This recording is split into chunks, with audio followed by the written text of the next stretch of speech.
السلام علیکم، کیا حال ہے؟ ٹھیک ہیں آپ؟ امید ہے کہ آپ ٹھیک ہوں گے اور تیاری بھی کر رہے ہوں گے آپ لوگ. تو اسلامیات کے حوالے سے ہم لوگ مختصر سوالات پڑھ رہے تھے. چیپٹر نمبر 1 بنیادی عقائد کے ہم مختصر سوالات پڑھ رہے تھے. تو 8 سوالات تو ہو چکے مختصر. آج انشاءاللہ ہم 3 جو ہے مختصر سوالات پڑھیں گے، شارٹ کوشچن آنسر. تو کوشچن نمبر 9، آج کا جو کوشچن نمبر 1 یا کوشچن نمبر 9 جو ہے وہ یہ ہے کہ وحی کسے کہتے ہیں. پیپر میں ایک سوال آتا رہتا ہے کہ وحی کسے کہتے ہیں. تو وحی کے بارے میں اتنا زیادہ لکھنا سمجھنا بہت ضروری ہے، کیونکہ یہ ہوتا تو جو ہے 3 مارکس کا ہے. اس میں ایک تو وحی کے لغوی معنی، وحی کے اصطلاحی معنی اور نزول وحی کے طریقے. اور ایک اور بات اس میں ہم نے لکھنی ہے کہ وحی کی اقسام کتنی ہیں. وحی کی اقسام، سوال یوں بھی آ سکتا ہے کہ وحی کسے کہتے ہیں اور وحی کی اقسام تحریر کیجیے. سوال یوں بھی آ سکتا ہے کہ وحی کی اقسام تحریر کیجیے. تو صرف وحی کی اقسام میں صرف یہ 2 باتیں نہیں لکھیں گے، بلکہ تھوڑا سا ڈیٹیلس لکھیں گے کہ وحی کہتے کسے ہیں. سب سے پہلے یہ تو وحی کی جو لغوی معنی ہیں، چپکے سے کوئی بات دل میں اتر جانا. چپکے سے کوئی بات دل میں اتر جانا،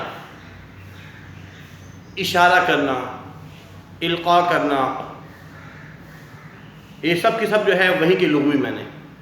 لغوی مطلب ہے کہ اگر ہم لغت کے اندر، ڈکشنری کے اندر ہم دیکھتے ہیں تو وحی کے ہمیں یہ معنی ملتے ہیں: اشارہ کرنا یا چپکے سے کوئی بات دل میں اتر جانا. اس کے بعد وحی کے اصطلاحی معنی کیا ہیں. اصطلاح کے اندر، شریعت کے اندر وحی کسے کہتے ہیں؟ اللہ تعالیٰ کی طرف سے انبیاء علیہ الصلوۃ والسلام تک کوئی کلام کا نازل ہو جانا، چاہے وہ فرشتے کی طرف سے ہو یا القاء ہو یا خواب کے ذریعے. یعنی انبیاء علیہ الصلوۃ والسلام تک اللہ کی طرف سے جو احکامات ہیں، اللہ کی جو کلام ہے، یا تو وہ فرشتوں کے ذریعے پہنچے یا خواب کے ذریعے یا القاء ہو جائے پردے کے پیچھے سے. یہ تمام صورتیں جو ہے وحی میں شامل ہیں. جیسے حضرت موسیٰ علیہ الصلوۃ والسلام کو جب وہ کوہ طور پہ جایا کرتے تو پردے کے پیچھے سے اللہ رب العزت ہم کلام ہوا کرتے، وہ بھی وحی کی ایک قسم ہے. کبھی کبھار خواب کے ذریعے انبیاء علیہ الصلوۃ والسلام کی جو خواب ہیں، جس کو بولتے ہیں رؤیت الصالحہ، سچی خوابیں، سچی خواب جو ہے وہ بھی انبیاء علیہ الصلوۃ والسلام کی جو ہوتی ہیں وہ بھی وحی کی ایک قسم ہے. ایسے ہی حضرت جبرائیل علیہ الصلوۃ والسلام کا انبیاء تک اللہ کے پیغامات کو لے کر آنا، یہ بھی وحی کی قسم ہے، یہ بھی وحی ہی ہے. یہ تمام چیزیں وحی کے اندر جو ہے نا شامل ہوتی ہیں. اور کبھی کبھار ہوتا ہے القاء، دل میں چپکے سے بات کا آ جانا. اللہ رب العزت کی طرف سے انبیاء علیہ الصلوۃ والسلام کے دلوں کے اندر کوئی نہ کوئی بات بیٹھ جاتی تھی، آ جاتی تھی، وہ بھی وحی کی ایک قسم ہے، وحی کا ایک طریقہ ہے. تو نزول وحی کے طریقے 3 ہیں. نمبر 1، فرشتے کے ذریعے انبیاء علیہ الصلوۃ والسلام تک پیغام پہنچانا. فرشتے کے ذریعے، ایک تو نزول وحی کا ایک طریقہ یہ ہے، فرشتے کے ذریعے، حضرت جبرائیل علیہ الصلوۃ والسلام کے ذریعے. دوسرا جو ہے پردے کے پیچھے سے. پردے کے پیچھے سے جیسے میں نے ابھی آپ کو بتایا، حضرت موسیٰ علیہ الصلوۃ والسلام کوہ طور پر جا کر پردے کے پیچھے سے اللہ سے ہم کلام ہوا کرتے. اور پردے کے پیچھے میں جو ہے خواب کے ذریعے بھی جو ہے اسی میں شامل ہوتا ہے کہ خواب جو ہے وہ بھی پردہ ہے. پردے کے پیچھے سے جو ہے انبیاء علیہ الصلوۃ والسلام تک کوئی بات اللہ کی پہنچے. اور تیسرا جو ہے القاء، دل میں بات کا اتر جانا، القاء کرنا، یا الہامی طور پر اللہ کی طرف سے کوئی بات دل میں آ جانا. تو یہ 3 طریقے ہوئے: فرشتے کے ذریعے، پردے کے پیچھے سے، یا القاء یا الہامی طور پر. یہ 3 طریقے جو ہے نزول وحی کے نزول ہونے کے طریقے. اس کے بعد وحی کی اقسام کتنی ہیں؟ وحی کی 2 اقسام ہیں. ایک ہے وحی مطلوع اصل میں نکلا ہے تلاوت سے، ایسی وحی جس کی تلاوت کی جاتی ہے. حضرت جبرائیل علیہ الصلوۃ والسلام جب وحی جو ہے نا لے کر آتے تھے تو تلاوت کر کے، جیسے قرآن مجید، تو وحی جو نازل ہوتی تھی تلاوت کی صورت میں، تو اسے بولتے ہیں وحی مطلوع، یعنی کہ قرآن مجید. جو ایسی وحی جو تلاوت کی صورت میں نازل ہوئی ہیں، اور ایک ہے وحی غیر مطلوب احادیث مبارکہ۔ اس میں جب حضرت جبرائیل علیہ السلام جب اس کو نازل کیا کرتے تھے تو یہ تلاوت کی صورت میں نہیں ہوا کرتی، یہ اس میں پردے کے پیچھے سے بھی ہو سکتا ہے، القاء کی صورت بھی ہو سکتی ہے، الہامی صورت بھی ہو سکتی ہے، لیکن اس کی ہم تلاوت نہیں کرتے، احادیث مبارکہ کی تلاوت نہیں کی جاتی، اسے کہتے ہیں وحی غیر مطلوب۔ تو وحی کی دو اقسام ہوئی، وحی مطلوب اور وحی غیر مطلوب۔ بہت ہی آسان سوال ہو گیا، اس کی 4 ہیڈنگز ہم بنائیں گے۔ وحی کی لغوی میں نے چپکے سے دل میں چپکے سے کوئی بات دل میں اتر جانا، اشارہ کرنا۔ وحی کی اصطلاحی میں نے اللہ تعالیٰ کی طرف سے انبیاء کرام علیہ السلام تک کوئی کلام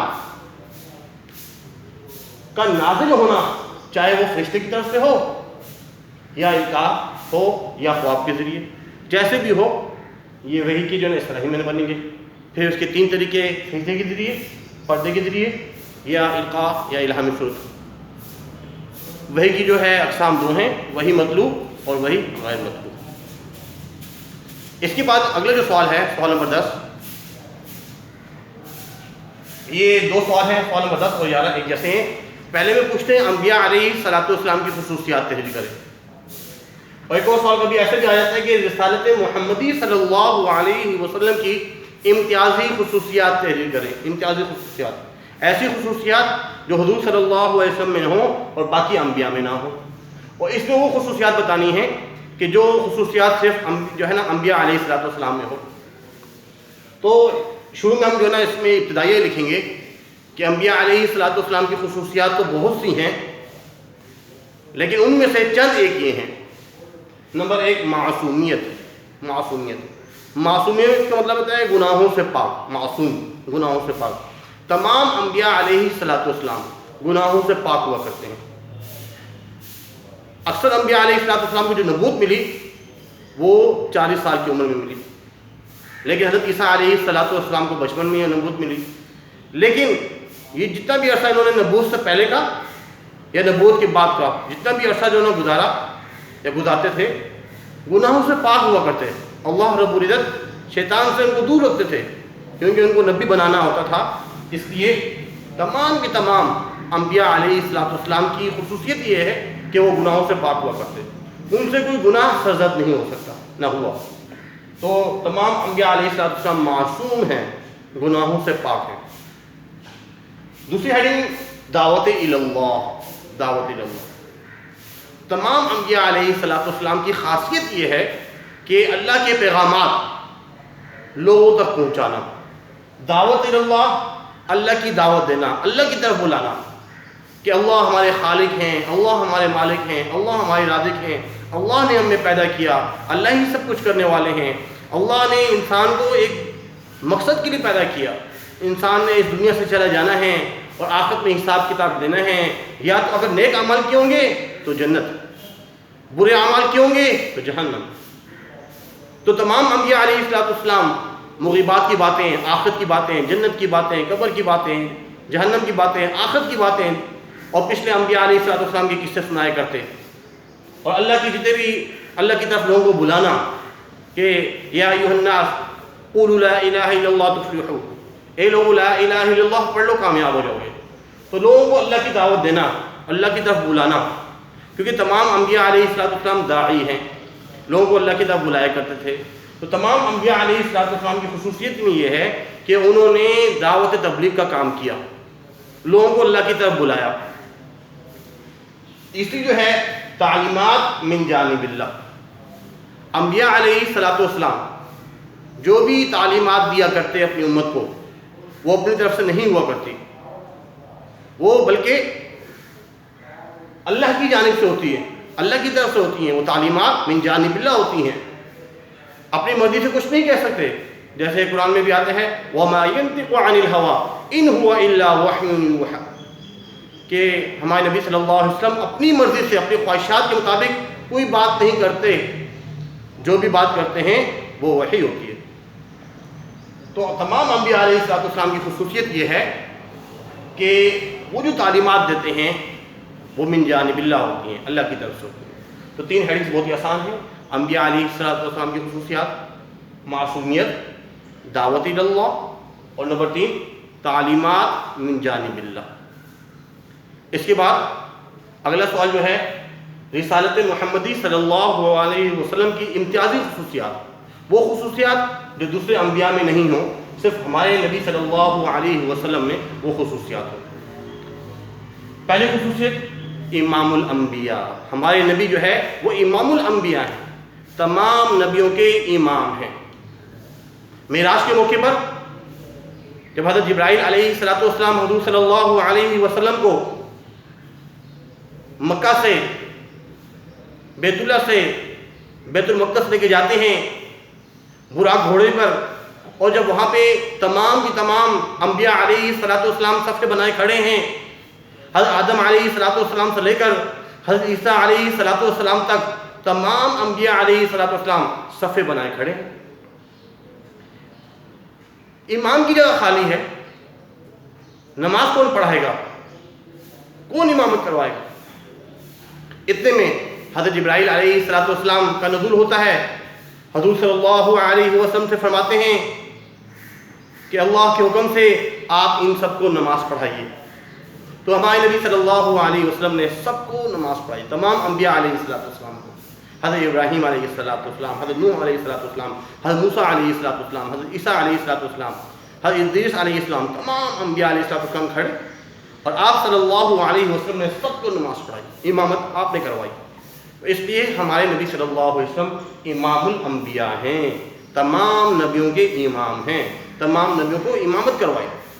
یہ بہت ایسی خصوصیت جو کسی اور انبیاء میں نہیں، صرف ہمارے نبی صلی اللہ علیہ وسلم۔ ہمارے نبی تو وجہ کائنات ہیں، آپ صلی اللہ علیہ وسلم کو پیدا نہ کرنا ہوتا تو پوری کائنات کو پیدا نہ کرتے، تمام انسانوں کو پیدا نہ کرتے، انبیاء کو پیدا نہ کرتے۔ تو ہمارے نبی تو وجہ کائنات ہیں، کائنات کے بنانے کی وجہ ہی آپ صلی اللہ علیہ وسلم ہیں۔ کائنات بننے سے پہلے ہی لا الہ الا اللہ محمد رسول اللہ، یہ کلمہ پہلے سے ہی لوح محفوظ پہ لکھا ہوا تھا۔ دوسری خاتم الانبیاء، ہمارے نبی صلی اللہ علیہ وسلم خاتم الانبیاء ہیں، ہر نبی کے بعد کوئی نہ کوئی نبی آیا، لیکن ہمارے نبی صلی اللہ علیہ وسلم خاتم الانبیاء ہیں۔ انہوں نے نبیوں کا جو سلسلہ چل رہا تھا اس پر مہر لگا دی، ختم ہو گیا، وہ جو سلسلہ تھا ختم ہو گیا، قیامت تک کوئی نبی نہیں آئے گا۔ حضور نے فرمایا انا خاتم النبیین لا نبی بعدی، میں آخری نبی ہوں، قیامت تک کوئی نبی نہیں آئے گا، میرے بعد کوئی نبی نہیں آئے گا۔ تو قیامت تک کتنے لوگ آتے رہیں گے لیکن نبی نہیں آئیں گے۔ قیامت تک کے تمام انسانوں کے جو نبی ہیں وہ حضور صلی اللہ علیہ وسلم ہوں گے۔ تو ہمارے نبی صلی اللہ علیہ وسلم خاتم الانبیاء ہیں، نبیوں کا اس سلسلے کو ختم کرنے والے، اس پر مہر لگا دیں۔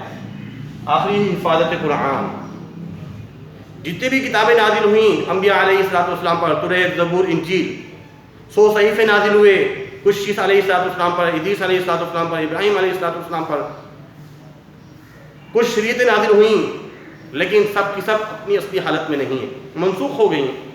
کیوں؟ ان کی جو حفاظت کا ذمہ اللہ نے نہیں لیا تھا، لیکن اللہ رب العزت نے اپنے حبیب صلی اللہ علیہ وسلم کو جو کتاب دی قرآن مجید، اس کی حفاظت کا ذمہ اللہ تعالیٰ نے خود لیا ہے۔ اِنَّا نَحْنُ نَزَّلْنَا الْقُرْآنَ وَإِنَّا لَهُ لَحَافِظُونَ، ہم نے ہی اس قرآن مجید کو نازل کیا ہے اور ہم ہی اس کی حفاظت کریں گے۔ تو یہ جو خصوصیت ہے حفاظت قرآن کی، تقریباً 1400 سال سے زیادہ عرصہ گزر چکا ہے، 1440-41 سال ہو چکے ہیں، لیکن زبر زیر کی بھی غلطی نہیں آئی، اور قیامت تک ایسے ہی محفوظ رہے گا۔ تو حفاظت قرآن، یہ جو خصوصیتیں آپ حضور صلی اللہ علیہ وسلم کی امتیازی خصوصیت ہے کہ ان کو جو قرآن ملا، ان کو جو کتاب ملی، اس کی حفاظت کا ذمہ اللہ رب العزت نے خود لیا ہے، اپنے پر لیا ہے، اور قیامت تک ایسی محفوظ کتاب رہے گی۔ تو یہ 3 خصوصیت جو ہے وہ حضور صلی اللہ علیہ وسلم کی امتیازی خصوصیات کی تھی، اور انبیاء علیہ السلام کی جو ہے 3 جو ہے یہ ہیڈنگس لکھ دی ہیں، باقی اس میں تھوڑا سا لکھنا ہوتا ہے۔ معصومیت کے بارے میں، گناہوں سے پاک، دعوت اللہ، اللہ کی طرف دعوت دینے والے، اور تعلیمات من جانب اللہ، اللہ ہی کی طرف سے جو تعلیمات دیتے تھے وہ اللہ کی طرف سے بھیجی جاتی تھی، اپنی طرف سے کچھ بھی نہیں کہتے تھے۔ اور جو یہ جو سوال سمجھایا گیا ہے سوال نمبر 9، وحی کسے کہتے ہیں؟ تو وحی کے بارے میں ساتھ سمجھا دیا گیا کہ بھائی وحی کے لغوی معنی کیا ہیں، وحی کے اصطلاحی معنی کیا ہیں، اور نزول وحی کا جو طریقہ ہے وہ بھی بتا دیا گیا، اور وحی کی جو اقسام ہیں، وحی مطلوب اور وحی غیر مطلوب۔ امید ہے کہ آج کا لیکچر آپ کو سمجھ میں آ گیا ہوگا، اور یہی کہا جاتا ہے کہ بھائی صرف اس کو سننا نہیں ہے، یاد بھی کرنا ہے، سمجھنا بھی ہے، کیونکہ پیپر میں جو آپ نے لکھنا ہے وہ اس طرح ہیڈنگ سمیت لکھنا ہے۔ ہیڈنگ سمیت لکھیں گے تو پیپر چیک کرنے والوں کو بھی سمجھ میں آئے گا اور آپ کے لیے بھی آسانی ہوگی۔ امید کرتے ہیں کہ آپ کو سمجھ میں آیا ہوگا اور اس پر عمل بھی کریں گے۔ وما علینا الا البلاغ۔